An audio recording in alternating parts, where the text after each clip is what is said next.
Sobre a discussão forte entre Memphis Depay e Félix Torres em treino do Corinthians, o último antes do clássico contra o Palmeiras. Falar sobre o Corinthians, Memphis Depay e Félix Torres discutiram de forma dura no último treino do Timão antes do confronto contra o Palmeiras, marcado para essa quarta-feira no Allianz Parque, jogo de volta das oitavas de final da Copa do Brasil. A treta aconteceu no início da atividade, que reunia titulares e reservas. Os dois se desentenderam, começaram a bater boca, outros jogadores tentaram separar a confusão, não conseguiram, e houve a necessidade de Fabinho Soldado, o executivo de futebol do Corinthians, que estava acompanhando o treino do lado de fora, entrar para acabar com a confusão.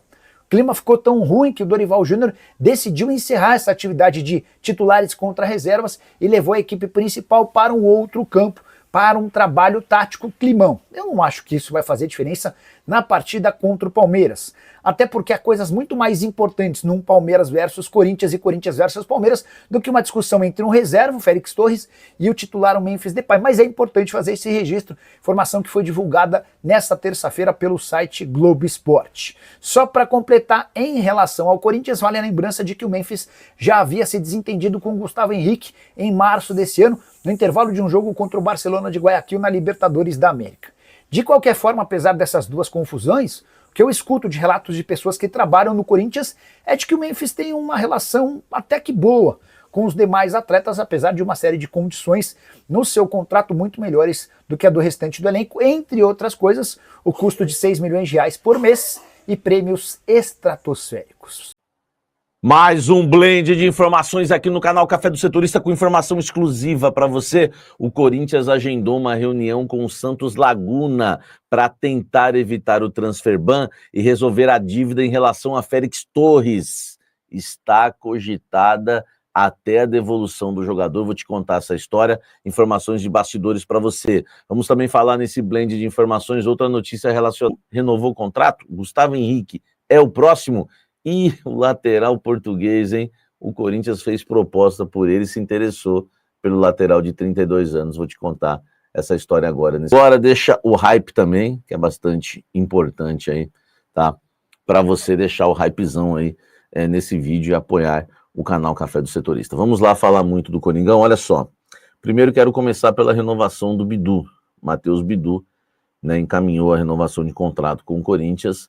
Falta assinatura, que pode acontecer ainda hoje, tá? Entre hoje e amanhã, até o final de 2027. Ou seja, assim como o Café do Setorista, o blend de informações havia trazido em primeira mão, 2 anos e meio de contrato, porque ninguém tinha ainda dado o período da renovação do Bidu com essa nova diretoria aí sob o comando do presidente, né, por enquanto interino, Osmar Stabile.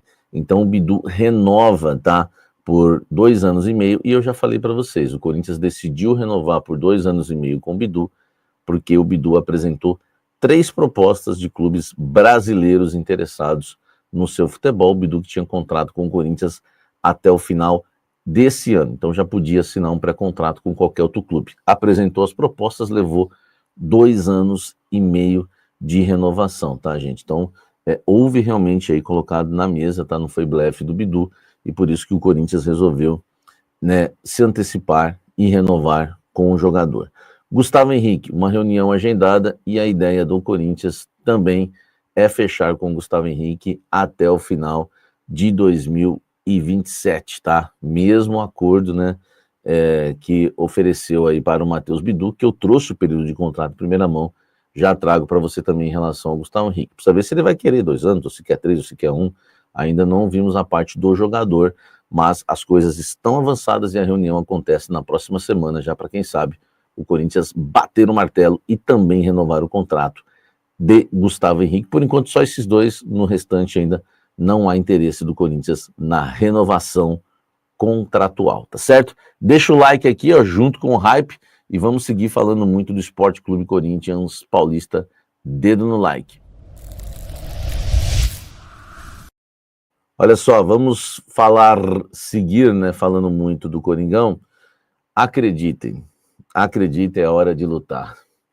O Corinthians, eu já havia adiantado ontem, né? Eu falei para vocês que o Corinthians havia gostado da ideia, né, do lateral, não havia ainda dado uma resposta, mas o Corinthians havia gostado da ideia de ter o lateral, né, Esgaio, lateral direito português, né, Ricardo Esgaio, que pertence ao Sport.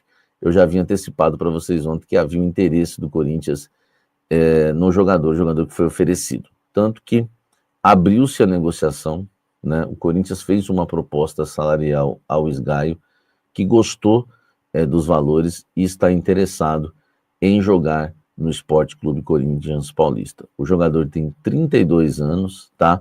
Foi oferecido, agradou bastante, né? E é um atleta que agora depende da liberação do Sporting para ser jogador do Corinthians. É isso mesmo, tá?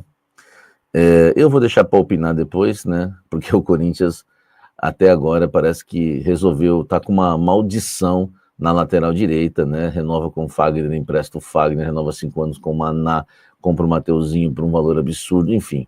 Empresta o Cruzeiro pagando 500 mil por mês para um time rico, que é o Cruzeiro, hoje, né? Enfim, é uma loucura. E agora o Corinthians, né? O Corinthians recusa o Joaquim Garcia, 24 anos, seleção olímpica argentina do Vélez, e aceita e pede a contratação do Ricardo Esgaio, inclusive dependendo aí da liberação do Sport. Se o Sport não liberar, tá? Se o Sport não liberar, o jogador não vai para o Corinthians, é claro, lembrando que ele tem contrato com o Sport até junho de 2026, ou seja, tem um ano ainda, né, de contrato de vínculo com o Sport, tá? Lembrando que esse jogador, né, o Esgaio, na temporada passada, em temporada inteira passada, ele só fez 18 jogos, tá? E foi, inclusive, expulso 2 vezes e marcou um gol, né? São os números dele na temporada passada. O nosso querido Ricardo Esgaio, tá? Jogador que realmente interessa ao Corinthians aos 32 anos, ele também pode jogar na lateral esquerda, né? Mesmo sendo destro, joga como zagueiro, foi revelado pelo próprio Sport, onde atuou em 2012, saiu para o Braga entre 2017 e 2021, ficou lá, né, durante esse período e regressou, né, ao Sport em 2022. Enfim, o Corinthians realmente quer, como eu já havia ontem cogitado, que poderia querer o Ricardo Esgaio, lateral português. Vamos lá, informação exclusiva do canal Café do Setorista para você, torcedor corintiano. O Corinthians entrou em contato com o Santos Laguna e agendou uma reunião para tentar fugir do transfer ban e tentar fazer um acordo com o Santos Laguna referente à dívida na compra do Félix Torres. É exclusivo. Exclusivo! Pega essa, meu irmão! Isso. Segura essa! Olha só, o Corinthians vai sentar com o Santos Laguna, de chamada, sentar entre aspas, né, porque é uma chamada de vídeo. O Corinthians mandou um e-mail solicitando uma reunião para tentar quitar a situação, né, não quitar, né, mas resolver a situação da dívida que o Corinthians possui com o Santos Laguna, que pode gerar um transfer ban, tá? Só para você entender, o Corinthians deve aí, né, cerca de 34 milhões, tá, de reais ao Santos Laguna, e o Corinthians perdeu, né, mais uma vez na FIFA, né, a Corte Arbitral, né, do Esporte, o CAS, rejeitou o recurso do Corinthians e manteve a condenação da FIFA, tá, no processo referente aí ao zagueiro Félix Torres. O Corinthians deve aí pouco mais de 6 milhões de dólares, dá 34 milhões de reais e tem que pagar isso até o dia 11 de agosto, ou seja, até a próxima segunda-feira, para não sofrer um transfer ban e ficar impedido, né, de fazer movimentações no mercado da bola, tá?